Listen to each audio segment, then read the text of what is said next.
Welcome to the Swiss Smart Factory, Switzerland's competence center for Industry 4.0 and digitalized industries. The Swiss Smart Factory is operated by Switzerland Innovation Park Biel, and it is a network of more than 50 companies that are all engaged in the topic of digitalized industries. The Swiss Smart Factory is a test and demonstration platform. One of our most important projects is the Lighthouse project, in which we bring together all our partners and all the different research topics to build a full-fledged production ecosystem that showcase how Industry 4.0 might transform manufacturing into the factory of the future.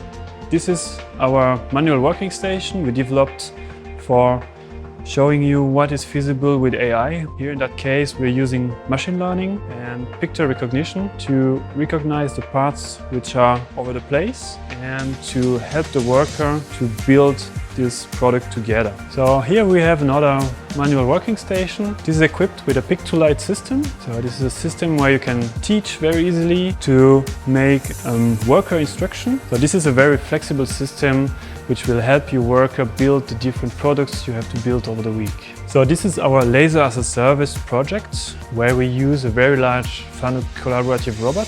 This one can handle 35 kilo of payload. We are using it to load and unload the plates on the CO2 laser. You can easily teach him what to do, so you can then automate your processes quite easy. This is our 3D printing farm, where we showcase digital retrofit. In our case, we have 9 printers. They are not able to communicate with us, with our cloud and so on. So we built some retrofitting packages made of gateways, IO-Link modules and IO-Link sensors to get more about the behavior and what the machine is doing. The Swiss Smart Factory helps international companies to enter the Swiss markets with their product and services. We offer you services in the area of testing, further development and promotion. And our competent team can help you to develop market introduction and digitalization strategy to enter the Swiss market.